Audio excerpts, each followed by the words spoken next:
प्रश्न है हमारे पास, एक व्यक्ति धारा के अनुकूल 30 किलोमीटर नाव चला सकता है और वापस कुल 8 घंटे में आ जा सकता है।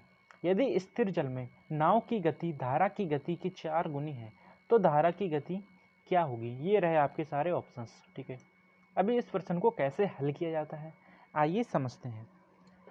हमें एक व्यक्ति धारा के अनुकूल 30 किलोमीटर मतलब डिस्टेंस दिया है हमें। ठीक है, नाव चला सकता है, वह वापस कुल 8 घंटे में जाता है, 8 घंटे में आ सकता है। ठीक है, मतलब जाने और आने में जो भी समय लगा है उस वो 8 घंटे, मतलब टोटल टाइम दे रखा है हमें 8 घंटे। ठीक, यदि स्थिर जल में नाव की गति और धारा की गति का अनुपात दिया है हमें, तो हम नाव की गति को हमेशा x मानते हैं और धारा की गति को हमेशा y मानते हैं। ठीक, इनका अनुपात दिया है हमें 1:4। ठीक है, हमसे कह रखा है कि धारा की गति की 4 गुना है। ठीक है, और यहाँ पर हम x लगा लेंगे। ठीक, x क्यों लगाते हैं, बार बार बताता हूँ कि जब भी हमें अनुपात दिया होता है तो उसमें से कोई कॉमन चीज़ गायब है। ठीक, तो उस कॉमन चीज़ को मानने के लिए हम x मानते हैं या फिर कोई भी ऐसी संख्या मानते हैं जिसका मान नहीं होता, जैसे a b c d e f g कुछ भी मान सकती हैं। ठीक है, अभी हमारे पास x की गति 4x है और y की गति x है।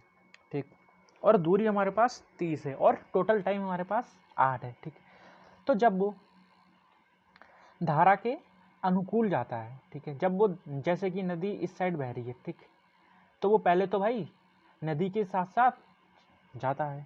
ठीक है, जब वो नदी के साथ जाएगा तो स्पीड जो होगी हमेशा प्लस होगी। ठीक है, तो डिस्टेंस हमारे पास 30 है।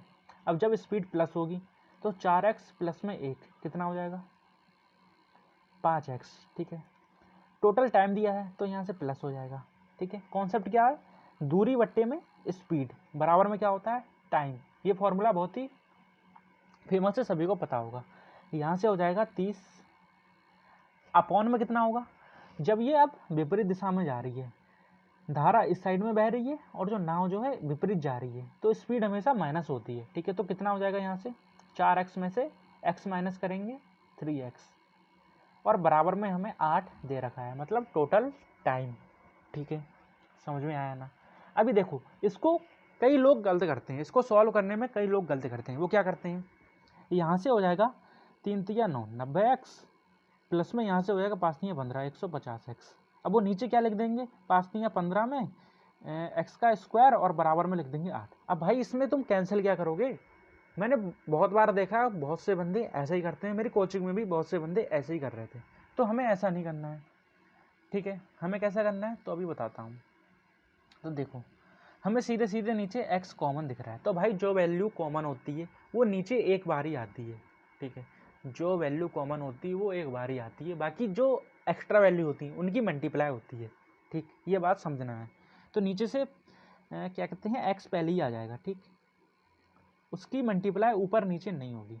अब यहाँ पर क्रॉस मल्टीप्लाई हो जाएगी, 3 तिया 9 प्लस में 5 तिया 15 और फिर इन दोनों की मल्टीप्लाई हो जाएगी। ठीक है, 3 और 5 की, x की नहीं होगी क्योंकि x कॉमन है दोनों में, तो 5 तिया 15 आ जाएगा और बराबर में हमें 8 दे ही रखा है। ठीक है, हमें यहाँ से x का मान चाहिए, तो x को सिंगल रखेंगे, x को मैंने यहाँ ऊपर ले आया। ठीक है, यहाँ क्या हो जाएगा, इनको प्लस कर लेंगे, यह आ जाएगा 0 9 10 4 14 हासिल लगा 1, यहाँ से 240 हो जाएगा। नीचे कितना बचा है, 8 और नीचे बचा है 15। इसको सॉल्व कर लेंगे, 8 तिया में 24 15 दूनी में 30, कितना आ जाएगा 2। x का मान कितना आया मेरा 2। हमसे क्या पूछा है, तो धारा की गति क्या होगी, और धारा की गति हमने क्या माना था, x माना था। ठीक है, y बराबर x और x का मान 2 हम निकाल चुके हैं, मतलब ऑप्शन नंबर सेकेंड हमारा राइट और करेक्ट आंसर हो जाएगा। ठीक है, समझ में आया ना, धन्यवाद।